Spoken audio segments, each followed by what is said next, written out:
It is Wednesday, Parshas Eikev, Chamesh B'Av, Tovshim Pai Vov, July 29, 2026. My name is Gershy Schwarcz, and I'm the host of the news on Edge today, and the sponsors today, like I said, are My Home Finish, Kosher Skinny Shot, the business sink workshop happening right now. And now you can still call in, by the way, that's why I'm advertising it. Halo 2 high functioning water, one seat left there in the business sink workshop. President Trump warned that the United States would strike Iran very hard following the recent attack targeting the US military base in Jordan. And Bibi Netanyahu heads to New York City for a showdown with Mirza Aram Mamdani. Plus, one Haredi journalist wakes up to discover that the internet thinks he's dead, and now has to prove that he's still breathing. That and way more here on Edge. Your daily report of the news of the last 24 hours, powered by Yiddish 24, provided to you by The Click. First of all, let's talk about the Business Sync Workshop. You can still call in right now. One more place left. Today's Business Sync Workshop, where I'll be there, starting at 3 something p.m. You still have place, still have room. You could call in. He said, the last minute, if you want to join, 718-664-6066. Problem is, there's only one seat left, so whoever's the lucky one can join today. It's here in Monsey, actually. Reb Shmuel Moshkowitz is a mimcha and someone who has helped several, like hundreds of people, like yourself, businessman, business owner, director, manager, scale up their life, balance and work level to calm and true happiness. Now he's offering a payment plan. Mention on Edge, you get $500 towards the course. Again, call 718-664-6066. Okay, whoever experienced the heavy thunderstorms and flooding last night and the night before, obviously, was a lot more safer than the people of Wisconsin. A powerful EF3 tornado, which is a really severe tornado, hit Wisconsin yesterday, which, by the way, is home to over 34,000 Yidden. Not saying that the areas got hit. The National Weather Service confirmed the storm carried severe winds of up to 140 miles per hour. It destroyed everything in a 12-mile radius, a 12-mile path. Literally a path. The hardest hit area was Fox Valley and the city of Menashe. Baruch Hashem, no missing people were reported, and injuries so far expected to be very, very low. However, residents living in Menashe apartments have no electricity right now. And of course, the matzav is very severe. Houses are destroyed, businesses are destroyed, cars are overturned, and the matzav is very, very, very not pleasant, might I say. The IRGC suddenly broke the silence by firing between 4 and 6 ballistic missiles last night at American bases. Yesterday afternoon, actually. The missiles targeted the Muwafaq al-Salti air base in Jordan. Yesterday evening, US Patriot air defense system successfully shot down all the incoming missiles, but pieces of the destroyed missiles did hit the military bases. CENTCOM obviously confirmed it on social media yesterday, saying that 5:45 p.m. the IRGC, the Iranian Revolutionary Guard terrorist regime, launched multiple ballistic missiles from Iran, from Tehran, in an attempted surprise to attack the US forces bases based in the Middle East. All Iranian missiles were successfully intercepted. US forces remain vigilant and in a high state of readiness. And this attack just proves that President Trump's blockade and the heavy sanctions on Iran are hurting them a lot more than dropping bombs. Their real is to a very, very all-time, low worth, has no worth whatsoever, and obviously the economy's down the drain. The inflation has I think 80%. It's crazy. An Iranian news outlet claimed that their satellite pictures proved that the missiles did hit their targets indeed. Well, it's not true. They also claimed that the strikes killed and injured several soldiers. We would have heard of this by now. In response, and surprisingly this time, the US and Saudi joined the fight and flew out using F-16 fighter jets and other jets to bomb Iranian targets together. This was the first time they publicly announced doing this in the current fight. They bombed 30 weapons and supply buildings across Iraq that belongs to the Iranian groups. The proxies, obviously. The highly accurate bombs hit Islamic terrorists in the West, in the Wasit and the Nineveh areas. They also struck a weapons storage building in Basra, and it kept exploding long after the jets flew away after they dropped their bombs. As a result, 10 to 12 Islamic terrorists were killed. The terror group itself claimed at least 20 of the terrorists are now killed, and they also said that 32 are wounded heavily. The joint bombing was a direct answer to more than 30 drone attacks over the past 3 days.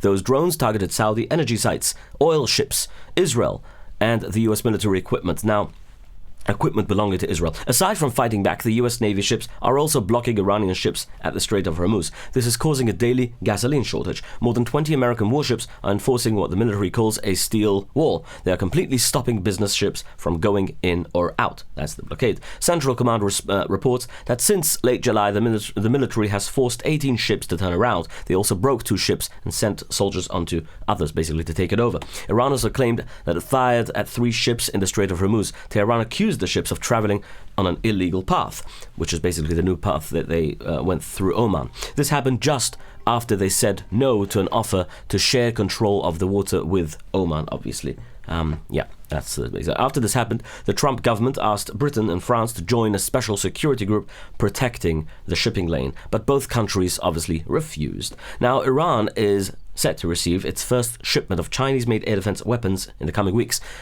It is spending up to $70 million or $80 million to buy 300 or 400 missile launchers. These launchers can be carried on shoulders of the soldiers. Try and say shoulders on soldiers 3 times very fast. The goal is to make their short-range air defense stronger. The delivery also includes other Chinese-made weapons that can each be easily carried on their shoulder. Trump warned Xi Jinping and Putin to stay away, and they both swore up and down that they are not helping Iran in any way, shape, or form. Well, we'll see what happens.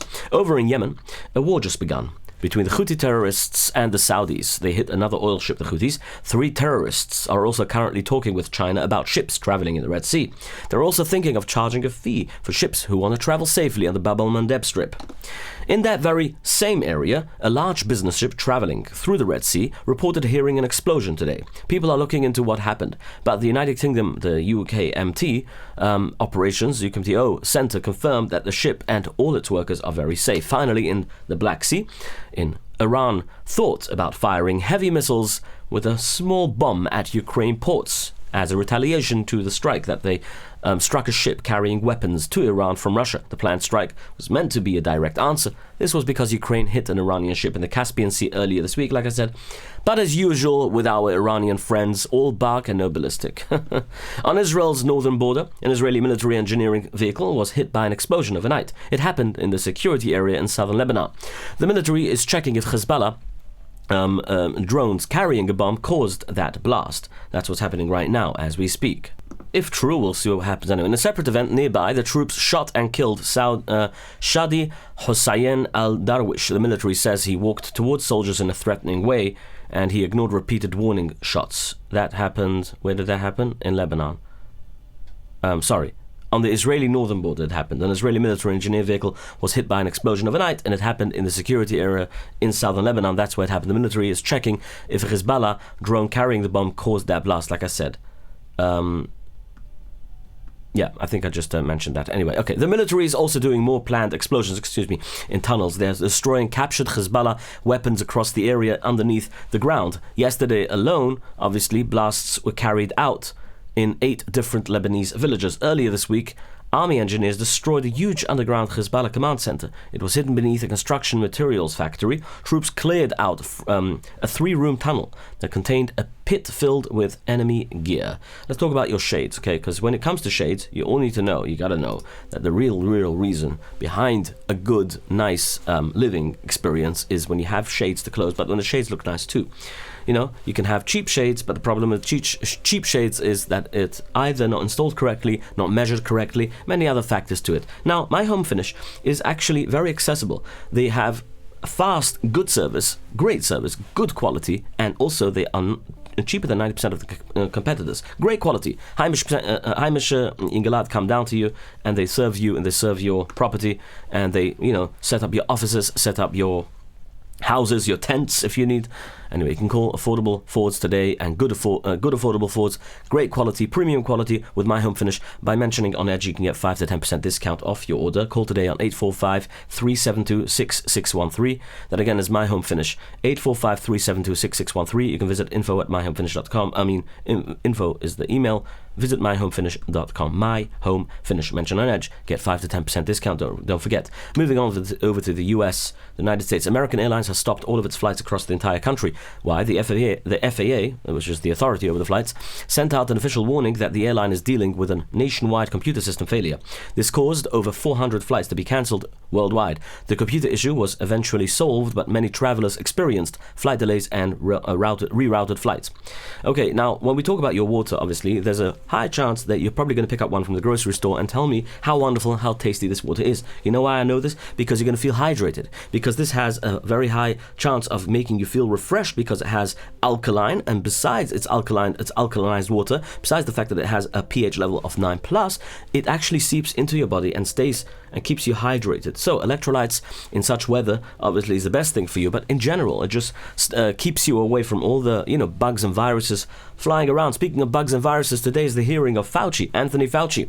Yes, who has a hearing, and he actually invoked his Fifth Amendment because he's afraid that he will basically incriminate himself. So he said before the hearing started, even though they're questioning him very hard, which we'll report about tomorrow, Metz Shem, he's going through a very, very tough hearing today about the criminal case of him avoiding and hiding secret information about the virus in the Wuhan lab and exactly its origin, of where it comes from and why this virus broke out and killed millions of people across the world, which is COVID-19. Well, we'll hear about that more tomorrow. An 8-year-old boy suffered a minor injury after a man with a hammer walked into a New York yeshiva. It happened in the Or Avner day camp, where children were playing in the courtyard. People who saw it say the man ran towards the school entrance. He violently pushed the boy into a fence. Security guard immediately grabbed the attacker. He held the man down until police arrived to arrest him. Queen Zatzula took the boy to the hospital to be checked out. Police are now investigating if the attack happened because the man hates Jews. A massive fire broke out early this morning at the Agri Star in Postville, Ohio.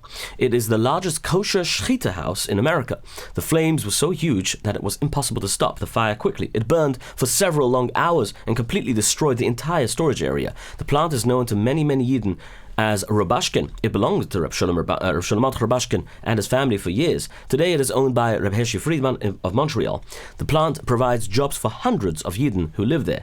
They work as kosher shachtim and obviously in other jobs that they have to do to basically provide kosher meat and kosher chicken to people all over the United States of America. Kosher skinny shot, obviously, when it comes to eating your meat, your red meat and everything. Now with Siyim and Baruch Hashem, people are partying outside, grilling.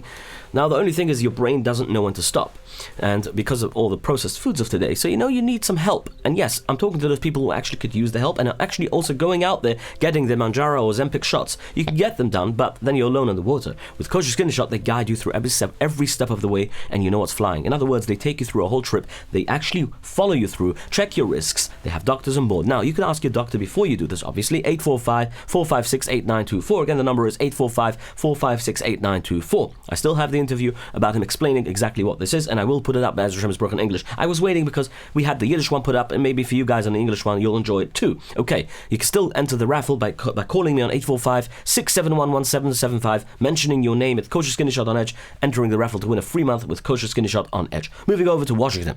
Israeli Prime Minister Benjamin Netanyahu held a private 90-minute meeting with President Donald J. Trump in the Oval Office. What happened? Vice President J.D. Vance and Israeli Defense Minister Israel Katz also joined the talks, the communication. They talked mostly about the Iranian problem, from getting a nuclear bomb, and they all agreed on the same issue, never allowing them to have a nuclear bomb. Both leaders called the meeting a major success, although the Pickaxe Mountain hiding nuclear activity was found out, according to some journalists who said that they overheard the conversation, maybe saying that it isn't true or heard from private officials.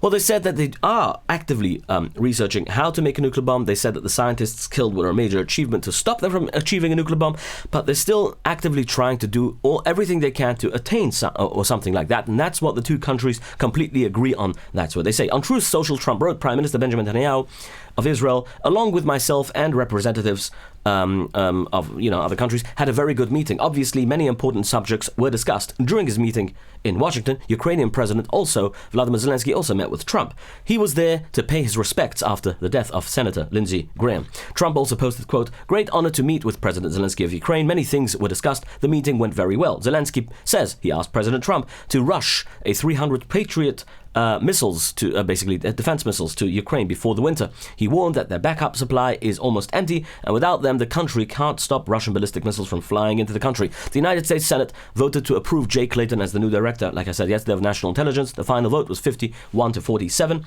This puts him in charge of running all American spy agencies, right? And also Trump obviously celebrated this on Truth Social, saying Jay is an outstanding in every way and will do a spectacular job as director. Even with Clayton approved, the Senate is late in renewing the Section 702 of FISA. This is a major spy law used to track terrorists among regular civilian communication networks and stop attacks from happening earlier before they even begin. Meanwhile, Israeli Prime Minister Benjamin Netanyahu is heading to New York City. He is coming for one reason. He wants to confront Mayor Zohran Mamdani. The 34-year-old Democratic Socialist mayor from Astoria, Queens. Now, the clash started after Mamdani threatened him publicly to arrest him, according to the ICC warrant, if only he sets foot in New York. Netanyahu plans to speak directly to the mayor although the mayor has not confirmed if this will even happen, if he will meet him face to face. He said he's not welcome in New York City. He said the mayor's turning New Yorkers against each other. Netanyahu also compared the current climate with the Jews in the city to the 1930s, right before the Holocaust. Mamdani said he is not interested in going back and forth with Netanyahu. He pointed out that New York has a massive Jewish community, and he says the most important thing is for the Jews to be safe. He mentioned that Jewish and Asian individuals who were stabbed a few days ago in New York City are now safe and they're recovering, and he also claimed that his office is putting an 800% increase in the budget in resources to fight anti-Semitism and other bigotry in the city. A 12-year-old boy, like I said yesterday, was shot and killed by a stray bullet in the Bronx yesterday. He was standing outside a bodega to buy a ball when the gunfire started. His father is a retired NYPD detective. The NYPD, the police officers, tracked down the shooter and made the arrest. Mayor Zohran Mamdani spoke about the tragedy this morning. He called it devastating. He pointed out that it happened just one block away from where another young victim, Jacob, was... It happened just a block away from where he was, he said. Mamdani blamed the death on gun violence. The mayor thanked the police for quickly catching the murderer. A group of immigrant business owners is getting ready to sue the New York City mayor. They want to stop another one of Mayor Mamdani's plans. The lawsuit is about the new grocery stores funded by tax money. The group says that $70 million project would steal shoppers from the neighborhood stores. They argue it will actually threaten the survival of small local businesses. Over in Crown Heights, National Guard soldiers and police officers are actively walking the streets to keep them safe. Officers were seen watching the area right in front of 770. They were working alongside the local Shomrim coordinator, Reb Gadi Hirschkop. Interesting, funny news. Haredi journalist Yanki Faber was mistakenly reported dead this week. What happened? The Belzer asking Harav Reb Aaron Yaakov Faber passed away early this week. This nifter helped families and Avreichim find jobs and getting training in the tech field and tech industry in Israel. Yanki Faber, this journalist, however, knew the matching name might cause confusion, but he went to sleep without posting a public message because he's a famous journalist. He woke up the next morning with hundreds of messages from worried friends asking him if he's dead. I mean, why would someone text him to ask if he's dead? He spent hours writing back and received countless of bruchas for Arichas Yomim.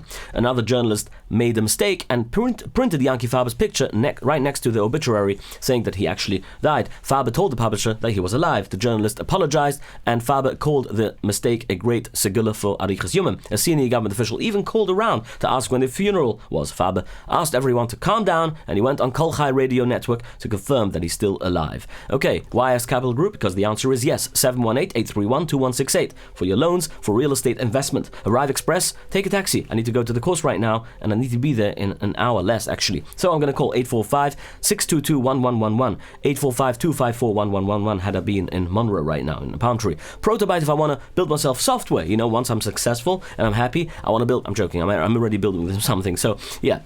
347-354-1237. Check out their portfolio on proto-byte.com. See what they can do for you. Now, off exit 14, after the course, or before, whatever, when it is middle, I would like to go and stop by Shawarma Delight and buy myself something to eat. Shawarma Delight has great lamb shawarma, the best in town. I would advise you to go down the mention on edge, get a free drink, and the kids get free ices. And also they have Minyan Mincha Marav tomorrow, Thursday. When you stop by, you go from and to the country. You know, exit 14, 2 minutes off the exit in Spring Valley Marketplace. Shawarma Delight is right next to Bingo. Okay, stop in there and have yourself, refresh yourself. Okay, my friends, remember the Business Sync workshop. You can still sign up, and obviously, if you want, and the number to sign up, obviously, like I said, is 718-66. What's the number again? Let's quickly give you the number before I close shop here.